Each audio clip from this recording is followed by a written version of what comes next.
Hello, Man in Gray here with another Man in Gray book review. Today's book is Francesca Woodman on Being an Angel by Francesca Woodman, published in 2016 by Kernish Books in conjunction with the Moderna Museet Museum in Stockholm, Sweden. It's 232 pages. Francesca Woodman was an art photographer who did all of her work in the 1970s. She came from an artistic family. Her father was a painter, her mother an award-winning ceramic artist, and her older brother was a pioneer in digital and video art. Francesca Woodman got her first camera at age 13. Her father gave her a camera, and she fell in love with the photography process and very quickly began to become very proficient at taking photographs and decided that this was what she wanted to do, make her life's work as an art photographer. She did the bulk of her work as a college student at the Rhode Island School of Design. She also spent 2 years in Italy as part of the Rhode Island School of Design's honors program. When she got back from Italy in 1979, she settled in New York, where she got a job as an assistant to a fashion photographer. She started sending out portfolios of her work, but by and large, her work was ignored. She didn't seem to interest anybody. In 1980, the summer of 1980, she landed a summer internship, you might say, at the MacDowell Colony, this arts colony up in New Hampshire. But unfortunately, in the fall of 1980, she began to show signs of mental illness. She became very depressed over the lack of her artistic success and commercial success, and she attempted suicide. She got on antidepressants, began seeing a therapist, and she moved in with her parents, who kept a close watch on her. After a few months, she convinced them that she was stable and no longer depressed, so they let her move back into her apartment. But shortly after that, she broke up with her boyfriend, and a grant she had applied for had been turned down, so she stopped taking her medication and became depressed again. She told her friends that she felt her career was over. And in January of 1981, she committed suicide by climbing up to the roof of a high-rise building and jumping off. She was just 22 years old. Now, that's a tragic story, and normally that would have been the end of it. But her parents were convinced that the 800 or so pictures that she printed during her short life were valuable. And so they began pushing to have exhibitions of her work done.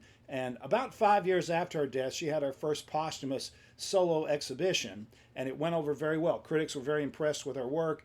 Audiences enjoyed what she was doing, what she did, and that led to other exhibitions every year after that. And she became particularly popular in Europe. European critics raved about her photography. And so she was one of those artists who became popular after her death. Now, one of the issues when some artist dies tragically young and they become posthumously famous, one of the issues is, why are they famous? Why are they popular? Are they popular because of the quality of their work, or simply because of their life story? People feel sorry for them, or they feel, engaged with their life story. So what is it? We see this with musicians like Nick Drake and painters like Vincent van Gogh and so forth. But the introductory essay in here by, let me see here. I wrote it down. Hang on one second. Oh, yeah. It's an essay by Anna Telgreen. Anna Telgreen in here makes the case that her work is valuable in and of itself. So let's talk a little bit about her work. Most of it is self-portraits, and most of them are nudes. They're almost all in black and white, and they use a lot of surrealistic elements to them. She poses with a snake. She poses in a lot of dilapidated, abandoned buildings. She did a series of photographs where she put clothespins on her body. There's even a series where she crammed her body into museum display cases. In the in the mid 70s, when she was in college, she also began experimenting with video. This was when portable video cameras were just becoming available, and she began experimenting with the videoing her making artwork or making photographs. So kind of experimenting with that. In the last year of her life, or the last year of her creative life, in 1980 or so, she began experimenting with color photography and with what's called the diazonium process. This diazonium paper is the paper that's used in the old days to make blueprints with. It's a paper that's sensitive to ultraviolet light, and she would hang big sheets of this in her darkroom and then turn a projector on it and project images from the slide projector onto these sheets of diazonium paper and then develop them. So right up to the end of her life, she was doing all kinds of interesting creative techniques. So of course, one of the issues is, what would have happened had she lived, so forth. So anyway, this book makes the case that her work would stand on its own, even if she hadn't died at such a young, tragic age. One of the things I find really striking about her self-portraits is that they show both vulnerability and inner strength and defiance at the same time. She's become kind of a feminist icon because these photographs do show a woman who's proud of her body and yet at the same time vulnerable. And there's a kind of eeriness to them that grabs your attention. They're very emotional pictures.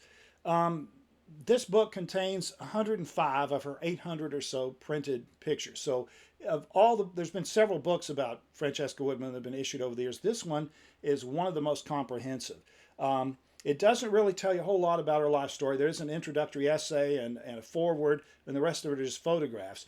This book was published in conjunction with an art show at that museum, the Moderna Museum in Stockholm. It was a big art exhibition that traveled throughout Europe, and this book was issued in conjunction with that in 2016. So if you're not familiar with Francesca Woodman and it sounds interesting to you, this is probably one of the best books to get started with. There's also a documentary of the entire Woodman family that came out about 10 or 12 years ago called The Woodmans, which contains work by all four of the family artists in the family, and it also contains some of her video work as well. So I find her photography really fascinating, kind of disturbing, and of course, knowing her tragic life story, how she died at just 22, adds a certain eeriness and sadness to it as well. The book is Francesca Woodman on Being an Angel, and this has been another Man in Gray book review, and I'll see you next time. Thanks for watching.